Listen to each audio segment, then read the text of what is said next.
Mi esposo siempre dijo que su mamá era intocable y eso destruyó mi matrimonio. Desde el principio, mi esposo me dejó claro que su mamá era intocable. Yo, enamorada y confiada, pensé que se refería al respeto, no a que ella ocuparía el centro de nuestra vida. Nos casamos con la promesa de formar nuestro propio hogar, una ilusión que se desvaneció el día que, en lugar de buscar un techo para nosotros, nuestras maletas acabaron en la habitación de invitados de la casa de ella. El tiempo para ahorrar se estiró como un chicle, perdiendo todo su sabor. Yo trabajaba, llevaba dinero para los gastos, y aún así cada centavo que se gastaba era analizado por sus ojos críticos. Sentía sus pasos acercarse a nuestra puerta, ese leve giro del picaporte que nunca avisaba, y el sofoco de verla revisar en el cesto de la ropa sucia o reacomodar las cosas en la cocina como si yo fuera una extraña. Cada queja mía chocaba contra un muro. Es así, no lo hace con mala intención, es mi madre. Sus palabras me encogían, haciéndome sentir una intrusa exigente en un mundo que funcionaba a la perfección antes de mi llegada. Hasta mi embarazo, ese territorio que imaginaba mío, se convirtió en un comité dirigido por ella. Elegía las citas con el ginecólogo, opinaba sobre mi alimentación y ya tenía una lista de nombres que a ella le gustaban. Yo era solo el envase. La gota que colmó el vaso no fue un gran drama, sino una verdad dicha en el momento menos esperado. Después de una discusión tonta sobre la hora de llegada de mi esposo, su mamá se paró frente a mí y, con él a su lado, dijo que yo había venido a desordenar la armonía que ellos siempre habían tenido. Miré a mi esposo, esperando aunque sea una palabra en mi defensa. Solo vi el perfil de un niño avergonzado, mirando al suelo. En ese silencio, algo se rompió para siempre. Me fui con mi bebé en brazos y el corazón hecho pedazos. Alquilé un lugar pequeño, lleno de un silencio que al principio aterraba pero que pronto se volvió mío. Mi ex viene a ver a nuestro hijo, nuestras conversaciones son breves y prácticas. A veces me cuenta, como una excusa barata, que su mamá no está bien, que mi partida la afectó mucho. Y mientras veo a mi hijo jugar en el suelo de mi salón, un lugar donde nadie entra sin llamar, pienso en esa palabra, intocable. Tenía razón. Ella lo era. Y yo me toqué la vida entera, levantando los pedazos. Ahora, desde mi tranquilidad, a veces me pregunto si él algún día entenderá el costo de su lealtad, o si, cuando nuestro hijo crezca, repetirá el mismo patrón. La puerta de mi vida está cerrada para ellos, pero la de mis dudas, esa sigue entreabierta. La paz de mi nuevo hogar era un músculo que tenía que ejercitar cada día. Al principio, el silencio me sonaba a vacío, pero poco a poco lo fui llenando con mi música, con los arrullos a mi hijo, con el sonido de mis propias decisiones sin comentarios ajenos. La libertad tenía un sabor agridulce, era maravillosa, pero a veces, en la noche, la duda me visitaba. Mi ex, Daniel, venía los miércoles y los sábados. Sus visitas eran puntuales, cortas. Jugaba con nuestro hijo, Leo, en el suelo del salón y luego se iba. Casi no hablábamos. Pero una tarde de sábado, mientras Leo hacía un dibujo, Daniel no se levantó para irse de inmediato. Se quedó mirando sus manos y sus garabatos. Mi madre quiere verlo, dijo, sin mirarme. A Leo. Dice que es su único nieto y que es injusto. El caos familiar que creía haber arreglado regresó como un escalofrío en mi cuerpo. Miré hacia el dormitorio donde mi hijo dormía, inocente de todas las batallas pasadas. ¿Y tú qué quieres, Daniel?, pregunté, manteniendo la voz firme. Es complicado, suspiró. Está envejeciendo. Se siente sola. Y, no deja de preguntar por él. En sus palabras no había un pedido, sino la constatación de un problema que, para él, seguía siendo mío también. No voy a llevar a Leo a esa casa, le dije con calma. No bajo esas mismas reglas.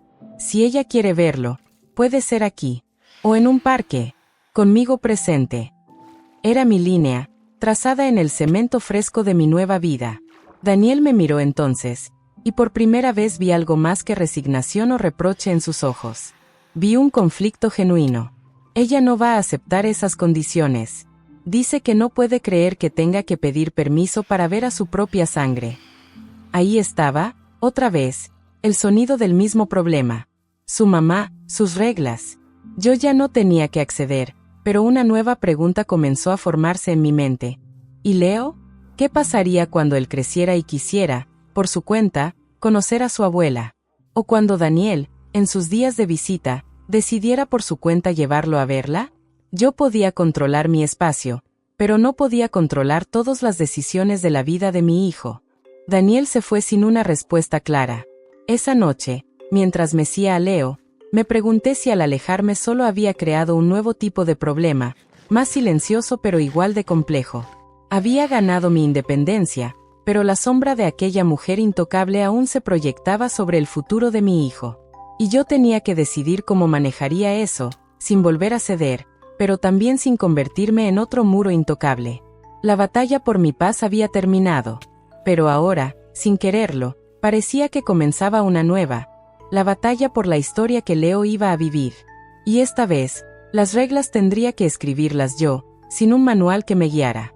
Los días siguientes a esa conversación fueron extraños. Había puesto un límite, pero en lugar de sentirme victoriosa, me sentía en un campo de batalla.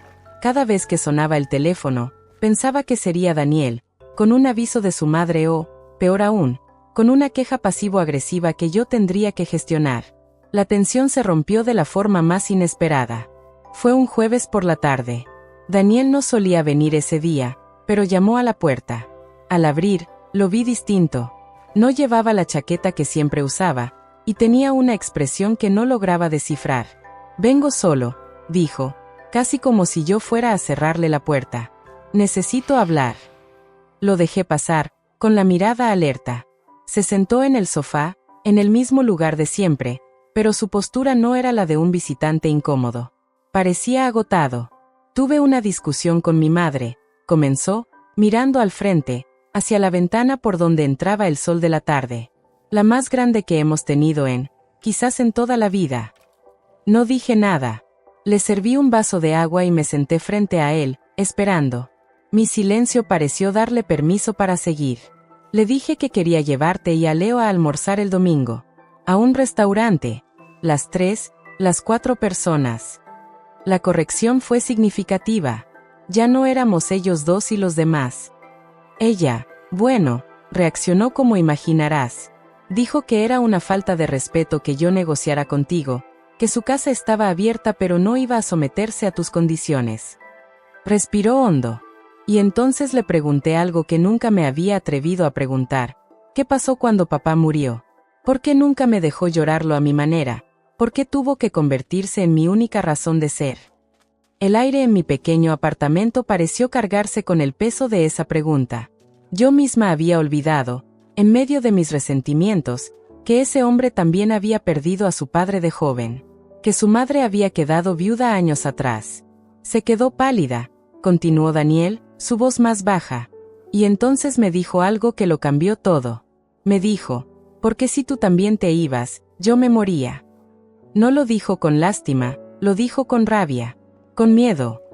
Por primera vez, no vi al hijo defendiendo a su madre. Vi a un hombre asustado, empezando a ver los barrotes de la jaula en la que había vivido, y en la que me había metido a mí. Le dije que yo no me iba a ir, pero que mi vida ya no podía ser solo ella. Y que Leo necesita una madre sana, y un padre presente. No un padre que es solo un hijo. La palabra sano sentí que se quedó en el aire. Era un reconocimiento, torpe pero real, de todo lo que había estado mal. ¿Y qué pasó entonces?, pregunté, incapaz de contenerlo. Se encerró en su habitación. No hemos hablado en 2 días. Me miró directamente. Vine a decirte que el domingo, si tú quieres y te sientes cómoda, me gustaría llevaros a almorzar a ti y a Leo. Solo nosotros 3. Para empezar. Era un cambio minúsculo, pero monumental. No era un te pido que vuelvas, ni un cédele a mamá. Era un empecemos de nuevo, en un terreno neutral. Pero la imagen de esa mujer encerrada en su cuarto, enfrentando por primera vez el fantasma de su soledad, no me produjo la satisfacción que hubiera esperado. Solo sentí una pesadez fría. Acepté la salida del domingo, por Leo, y por darle una oportunidad a este hombre que parecía estar despertando de un sueño muy largo. Pero mientras cerraba la puerta cuando él se iba, un pensamiento nuevo se instaló en mí. Incluso si Daniel estaba cambiando, El problema de su madre no había desaparecido. Solo se había transformado. Y ahora, quizás, era más impredecible que nunca. El domingo sería el primer paso, pero no sabía hacia dónde, o hacia quién, nos estaba llevando realmente.